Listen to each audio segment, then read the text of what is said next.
Shalom saudara terkasih di dalam Tuhan Yesus. Kita ada di April, di minggu yang ketiga. Di dalam perjalanan iman, harap, kasih. Kita semakin mengenal Dia yang telah mati dan bangkit buat kita, Yesus Kristus Tuhan kita. Mari kita berdoa. Bapa, kami sungguh bersyukur, kami manggil Engkau ya Aba, ya Bapa. Engkau Tuhan yang setia, Engkau yang tahu terbaik dalam hidup kami. Sekalipun ada misteri perjalanan, namun Tuhan nyatakan kemuliaan-Mu dalam kehidupan orang percaya. Roh Kudus, urapi setiap kami yang mendengar maupun hamba-Mu yang menyampaikan, supaya kami menjadi pelaku-pelaku firman-Mu. Terima kasih Bapa, Tuhan nyatakan maupun rahasia-rahasia firman-Mu, sehingga umat jemaat-Mu sungguh-sungguh dibangkitkan imannya. Di dalam nama Tuhan Yesus, amin. Saudara terkasih dalam Tuhan Yesus, di mana minggu yang lalu disampaikan suara pembalaan, di mana misteri kehidupan, ya dari kehidupan kisah dari Ayub, bagaimana perjalanan dia dan mengenal dan mengakui kedaulatan Tuhan yang besar, yang dahsyat dalam hidupnya, sekalipun dia tidak mengerti ketika dia menjalaninya. Namun akhirnya dia mengakui akan kedaulatan Tuhan, kebesaran Tuhan yang menyatakan dan memulihkan kehidupan Ayub. Saudara terkasih di dalam Tuhan Yesus, di dalam seri awan ini kita lanjutkan, kita belajar dari kehidupan maupun dari sebuah bangsa, perjalanan di Alkitab. Terdiri begitu banyak contoh-contoh yang baik ataupun yang buruk. Ya, contoh-contoh yang buruk yang perhatikan, yang harus kita menjadi sebuah peringatan buat kita, supaya kita tidak melakukan seperti yang dilakukan oleh orang tertentu maupun bangsa tertentu, dan itu kita harus perhatikan sebagai peringatan. Jadi judul suara pembalaan hari ini adalah peringatan yang kita ambil dari 1 Korintus pasal 10. 1 Korintus pasal 10. Karena setiap peringatan sebuah catatan yang ada, apa yang terjadi maupun yang sedang terjadi, itu bisa menjadi sebuah momen untuk turning point, untuk terjadi sebuah kegerakan ataupun sebuah perubahan kalau kita mengerti dari peringatan yang ada. Baik itu apa yang sudah terjadi, apa yang sedang terjadi, kita minta Roh Kudus tolong buka mata kita supaya kita mempunyai mata iman, hati yang terbuka, hati yang lembut, telinga yang sungguh dengar-dengaran dan mau taat, mempunyai hati yang baru untuk taat pada setiap firman Tuhan. Karena Dia yang sendiri berfirman dan Dia menggenapi lewat kehidupan orang-orang percaya. Jadi peringatan-peringatan yang ada di 1 Korintus 10 ini sangat jelas, yaitu dari sebuah bangsa Israel, bangsa yang dikasihi Tuhan, bangsa kepunyaan Tuhan, di mana secara etnis, ya Israel, bangsa yang terpilih. Namun kita yang bukan orang Yahudi, bukan bangsa Israel, tidak perlu kecil hati, karena kita adalah Israel rohani. Karena Tuhan mempunyai rencana dalam kehidupan kita. Oleh karena iman di dalam Yesus Kristus, kita adalah umat kesayangan Tuhan.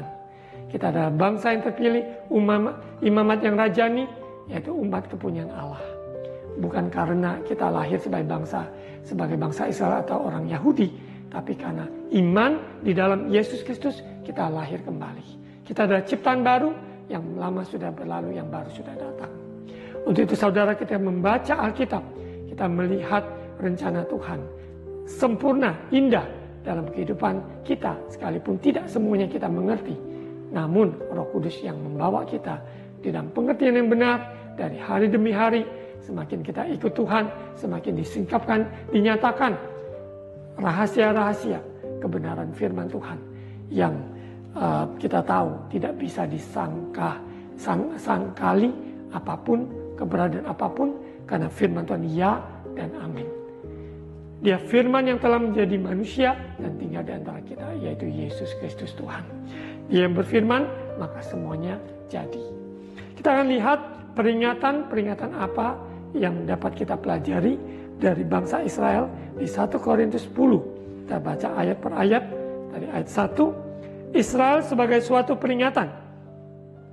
Seperti tadi saya katakan, sebuah kisah apa yang terjadi di masa lalu. Ya, Itu sebuah sejarah yang harus kita camkan, peringatan untuk tidak mencontohi yang buruk, tetapi mencontohi yang baik dan benar, dan apa yang tertulis dalam Alkitab. Ya, kebenaran itu memerdekakan kita, maka kita sungguh-sungguh merdeka. Yaitu firman-Mu adalah kebenaran, dan kebenaran itu memerdekakan kita. Ayat 1, di mana Rasul Paulus menulis kepada jemaat di Korintus pada waktu itu, dan firman Tuhan itu menembus segala zaman dan juga segala keterbatasan geografis maupun bahasa, suku, dan kaum yang ada, karena firman Tuhan menembus semua perbedaan-perbedaan yang ada. Ayat 1, di mana Rasul Paulus berkata, "Aku mau supaya kamu mengetahui, saudara-saudara, bahwa nenek moyang kita semua berada di bawah perlindungan awan, dan bahwa mereka semua telah melintasi laut." Kita tahu sejarah bangsa Israel, di mana mereka ada di perbudakan di Mesir selama 400-an tahun, di mana mereka berseru, jeritan mereka Tuhan dengar, dan Tuhan utus, Tuhan angkat, yaitu hambanya, yaitu Musa, melewati begitu banyak proses, dari dia dibesarkan oleh putri Firaun, ya, dan juga dalam perjalanan dia sampai dia harus melarikan diri karena kejadian yang ada dan proses-proses yang dia alami, yaitu di semak belukar yang tidak terbakar. Dan luar biasa panggilan Tuhan dalam hidupnya. Di umur 80 tahun Tuhan yang mengutus dia untuk membawa umat Israel keluar dari Mesir. Apa yang dijalankan mereka tertulis dalam Alkitab, dalam kitab demi kitab yang kita baca, yang kita lihat, itu adalah sebuah peringatan buat kita di generasi ini, di zaman ini, yang hidup di saat ini, dan kondisi situasi politik, ekonomi, moral yang mungkin saja tidak persis sama seperti apa yang terjadi di masa lalu. Tapi kita belajar kebenaran, peringatan-peringatan yang harus kita akui bahwa Tuhan sedang berfirman. Dalam hal ini kita sadari bahwa ada tiang awan, ada tiang api, dan penyertaan Tuhan itu sempurna bagi bangsa Israel. Melewati laut Teberau, dan bahkan di padang gurun, Tuhan sediakan mana yang senantiasa menyediakan setiap keperluan mereka. Bahkan sandal yang mereka pakai tidak koyak. Ya, sekian tahun mereka ada di panas terik yang ada. Pemeliharaan Tuhan itu sempurna dalam kehidupan setiap umatnya. Untuk itu kita sadari, kalau kita bisa melewati sesuatu, dari zaman ke zaman, waktu ke waktu, pencobaan demi pencobaan, ujian demi ujian, karena penyertaan Tuhan sempurna, sehingga kita dapat melewati sungai, melewati api, melewati semua yang ada. Dan penyediaan Tuhan itu lebih dari sekedar hal materi, lebih dari keuangan, karena damai sejahteranya, sukacitanya itu tidak bisa dibeli oleh uang. Sekalipun kita membutuhkan keuangan dalam sehari-hari kita, namun uang bukan segala-galanya. Namun Tuhan dan firman yang hidup, roti kehidupan, yang yaitu Yesus Kristus, Dia yang mengenyangkan kita. Sehingga kita hidup bukan karena roti saja, tapi kita ingat setiap perkataan firman Tuhan itulah yang mengenyangkan kita, yang memberikan kita kepastian dalam hidup ini sampai kepada kekekalan. Jadi Israel ada sebuah contoh peringatan yang harus kita pelajari. Mereka sudah alami banyak hal, perkara yang luar biasa atas pertolongan Tuhan dalam hidup mereka, melewati laut, ya, di bawah perlindungan awan. Kita sadari di padang gurun begitu panas terik, namun awan itulah menaungi, menudungi, sehingga bangsa Israel yang sekian banyak, berapa juta orang itu bisa melewati panas terik dari padang gurun. Ayat 2, untuk menjadi pengikut Musa, mereka semua telah dibaptis dalam awan dan dalam laut. Ya, mereka berseru, Tuhan mendengar karena Tuhan peduli atas keberadaan umatnya. Saudara yang saat ini sedang mengalami kesesakan dalam hal keuangan, sakit penyakit, hubungan, keluarga, maupun pekerjaan, pelayanan. Ada hal-hal yang kita tidak sanggup, tidak bisa melewatinya. Namun percaya, berseru pada nama Tuhan, panggil namanya, ucapkan ucapan berkat, kuasa Tuhan yang berkarya bekerja di mulut orang percaya, di hati. Sungguh-sungguh kita renungkan firman Tuhan siang dan malam, sehingga kita perkatakan, kita ucapkan, mendeklarasikan janji Tuhan dalam hidup kita maupun keluarga kita, sehingga sampai kita mengalami pemulihan. Kita akan percaya Dia yang telah bangkit, kuasanya tidak pernah berubah dahulu, sekarang, sampai selamanya. Tidak ada satupun yang dapat mengejutkan Dia, karena Dia Maha tahu, Dia Maha hadir, dan Dia Maha kuasa. Di mana Musa sebagai pemimpin rohani yang membawa umat Israel, bangsa Israel keluar dari Mesir. Mereka semuanya dibaptis, dikatakan dibaptis dalam awan, karena penyertaan Tuhan, pelindungan Tuhan, ya, membawa mereka melewati laut Teberau sampai juga dan di mana awan tersebut juga yang ada ketika mereka melewati laut Teberau, sehingga air yang ada itu dipisahkan dengan dahsyat, sehingga bangsa di mana Mesir, tentara Firaun yang mengejar, sehingga mereka dibuat kebingungan, ya, dan akhirnya air itu tertutup sehingga mereka tenggelam.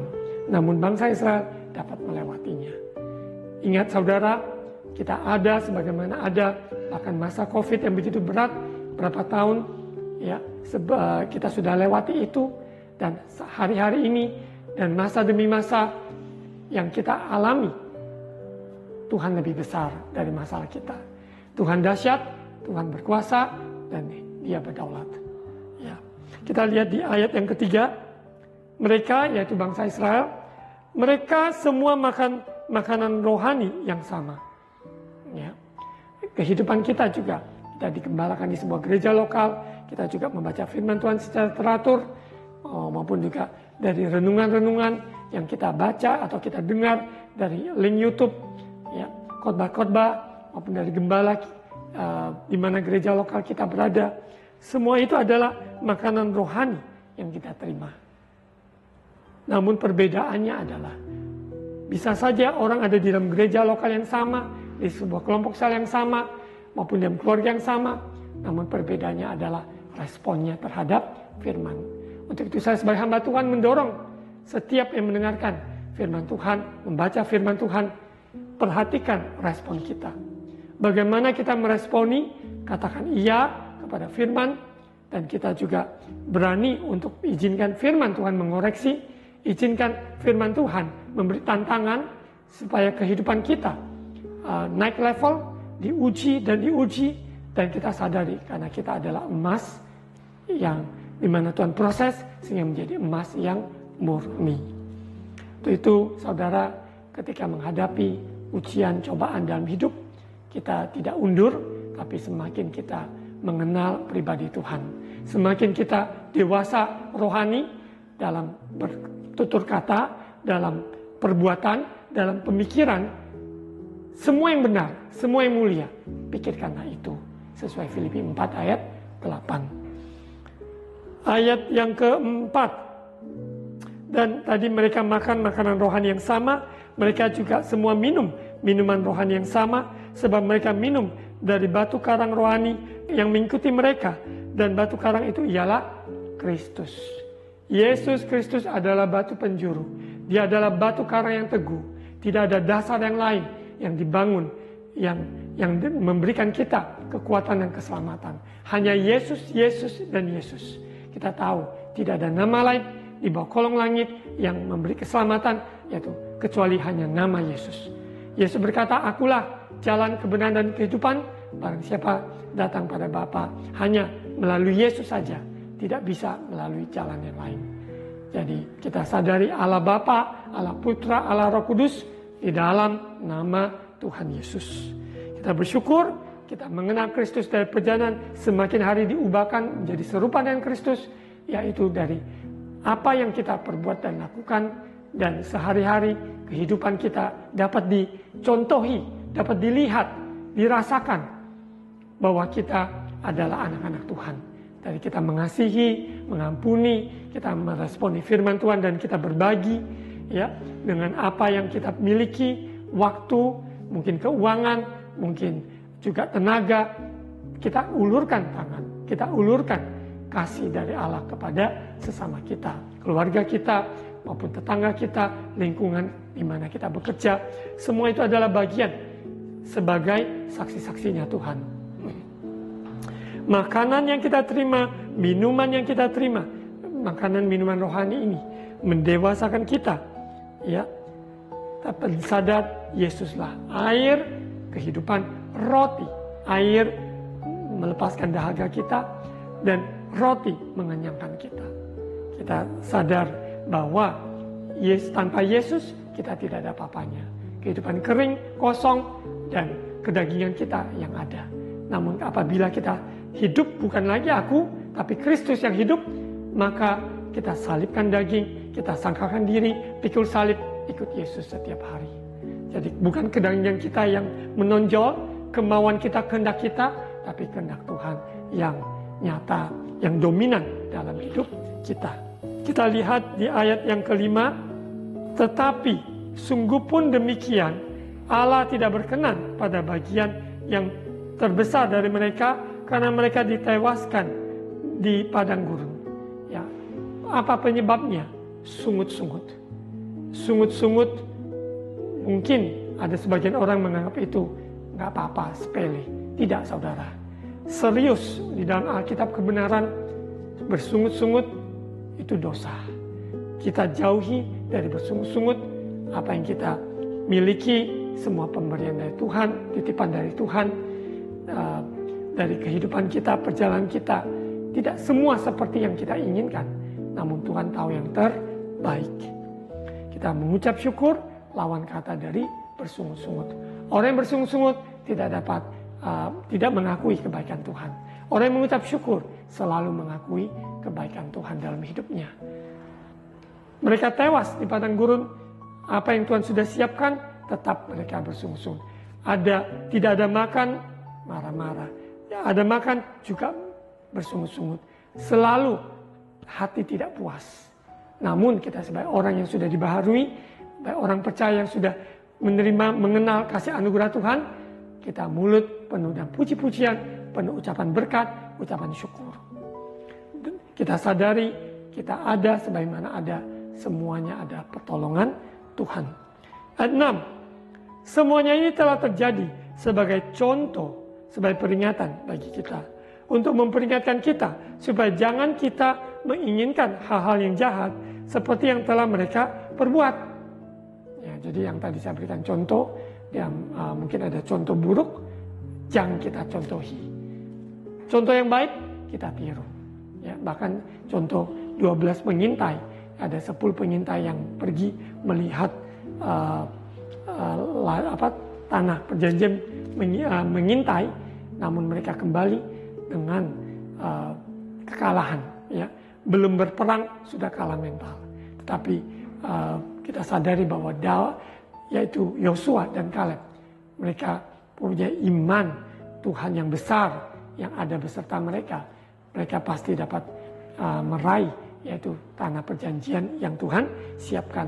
Dan ternyata sungguh yaitu Yosua dan Kaleb, generasi yang lama yang bersama generasi baru yang bangkit, bisa menginjak di tanah perjanjian. Kita lihat lagi di ayat yang ke-7. Jadi semua yang terjadi adalah peringatan buat kita, dan supaya jangan kita menjadi penyembah berhala, sama seperti beberapa orang dari mereka, seperti ada tertulis, maka duduklah bangsa itu untuk makan dan minum, kemudian bangunlah mereka dan bersukaria. Hidupnya hanya seputar kedagingan, kepuasan sementara, segala sesuatu yang dinilai adalah hal materi. Hendaklah itu sebuah peringatan buat kita, supaya tidak seperti itu. Biar kita kejar kerajaan Allah dan kebenarannya, hal yang di atas, perkara-perkara rohani dapat diwujud nyatakan dalam perkara-perkara yang sehari-hari yang kita jalani. Karena orang percaya imannya, kita tunjukkan iman kita lewat perbuatan kita. Ya, jadi iman tanpa perbuatan adalah mati. Namun iman disertai perbuatan, itulah yang Tuhan kehendaki. Contoh dalam perjalanan kita katakan kita orang percaya, namun kita khawatir, kita takut. Berarti kita tidak percaya. Kalau kita benar percaya, kita punya hati yang berserah, berarti kita menjalani proses kehidupan ini tidak berbantah-bantah, tetapi kita yakin dan percaya apa yang Tuhan firmankan. Itulah menjadi pegangan, kekuatan buat jiwa kita di saat gelombang badai yang datang mengamuk, hati kita tetap tenang. Hanya dekat Allah saja kita tenang. Di ayat 8, janganlah kita melakukan percabulan seperti yang dilakukan oleh beberapa orang dari mereka, sehingga pada satu hari telah tewas 23.000 orang.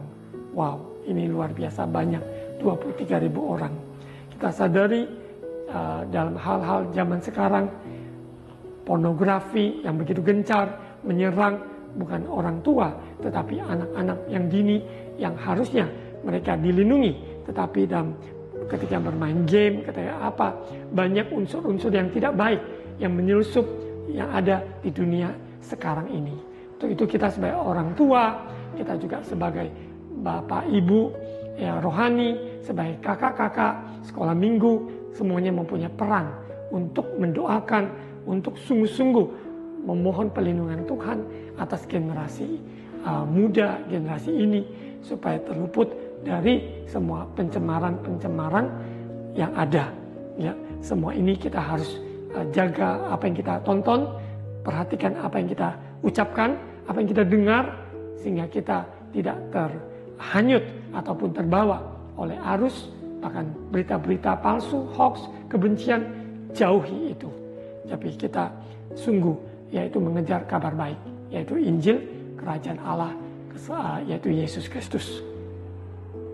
Kita lihat bahwa peringatan ini sangat keras bagi kita yang hidup di zaman ini untuk melihat Israel, contoh yang sudah mengalami pertolongan Tuhan berkali-kali, namun perjalanannya seringkali menyakitkan hati Tuhan dengan berhala-berhalanya. Ya, berhala kita zaman sekarang mungkin bukan berbentuk patung-patung, tetapi berhala adalah hobi kita mungkin yang berlebihan, ataupun kemauan kita, keegoisan kita, itu semua adalah berhala-berhala. Keakuan kita, itu adalah berhala yang harus ditumpaskan, dihancurkan. Sehingga Kristus yang nyata 100% dalam menguasai hidup kita. Kita lanjutkan lagi di ayat yang ke-9. Dan janganlah kita mencobai Tuhan seperti yang dilakukan oleh beberapa orang dari mereka, dan janganlah bersungut-sungut seperti yang dilakukan oleh beberapa orang dari mereka, sehingga mereka dibinasakan oleh malaikat maut. Ya, hal bersungut-sungut ini hal yang serius. Apa yang kita pakai, apa yang kita keberadaan yang kita miliki, semua titipan Tuhan yang harus kita senantiasa bertanggung jawab di mata Tuhan. Bagaimana kita menggunakan talenta kita, karunia yang Tuhan percayakan, kesempatan yang ada, waktu yang ada, tenaga yang ada, keuangan yang ada.